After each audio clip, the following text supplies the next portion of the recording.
What's up, YouTube? My name is Alex, and I guess from now on you can call me the Ugly American.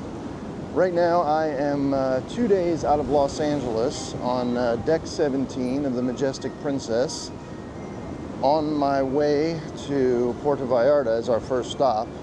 But ultimately this is a 2-month cruise leaving Los Angeles, circling South America, and going all the way to Fort Lauderdale, Florida. Right now, as I said, we are about 2 days out. We're on the ocean. It's a beautiful day, if it is a bit windy out here.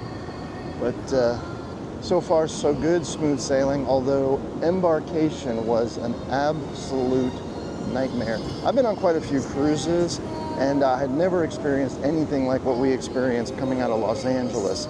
So for some reason, Princess Cruise Line decided to collect our passports.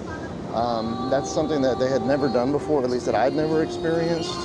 And in doing so, it just absolutely backed up the process of boarding and embarkation. It ended up taking us like about an hour and a half to get inside, just inside the building.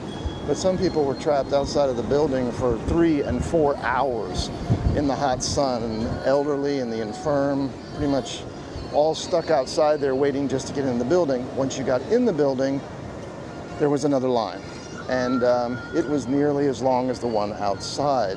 The whole process was just not run very well, and really made the beginning of the cruise kind of difficult, and it made a lot of people unhappy, of course, as well too. Me, I try to take things in stride and not get too upset about things like that, especially when you can't help what's going on. But it did make things kind of rough that first day. And especially for the fact that there were a lot of people who had their medallions, which is the item that you use to get around the cruise ship, to be identified, to pay for things. And they waited till several hours into the embarkation process to even tell people if you had your medallion, you could come on board, or at least you could jump into the building and skip that first line. So it was run really poorly. And I think that's kind of rubbed off on some of the passengers here who have brought that sort of unhappy attitude, if you will, inside with them. Hopefully it wears off. We got a long way to go. Again, I said this is a nearly 60-day cruise. We're not going to wrap this thing up until the end of January. We'll be on the boat all the way through Christmas and New Year's, and not hitting Fort Lauderdale till January, I believe 22nd is when we come in.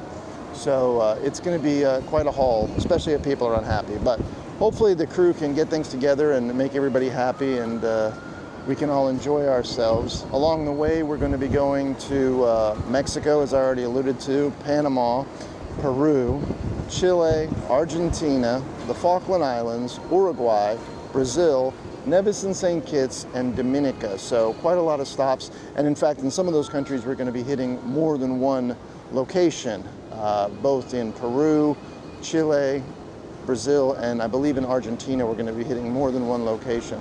So it's probably, if I remember correctly, about 18 or 20 stops along the way over the entire period. So it should be pretty enjoyable, and hopefully we'll have nice weather like this, although I do contemplate that at the end we are going to get some cold weather. I checked the weather forecast for some of the areas that we're going to be going to in the south, and the temperatures in the daytime there can vary anywhere from about 35 degrees to about 50 degrees. So even though it will be summertime, it could be still quite chilly during the daytime. I guess we'll have to wait and see how it shapes up. The other thing, of course, is weather. We're getting a lot of wind right now, and if we get a lot of wind when we come into some of those more far-flung locations, there is a possibility that the boat would skip those ports. In that instance, we end up simply sailing around in the ocean instead of going to the ports. That probably won't make people happy either, but it is a risk you take, especially when you're going through that southern passage around the tip of South America, which is known for being one of the roughest oceans in the world. Hopefully we can avoid all that and we can make all our stops. I'm optimistic that we can, but we shall see. So I just wanted to, again, use this opportunity to introduce myself, introduce the vlog, and to say remember to like and to subscribe, and I will see you next time.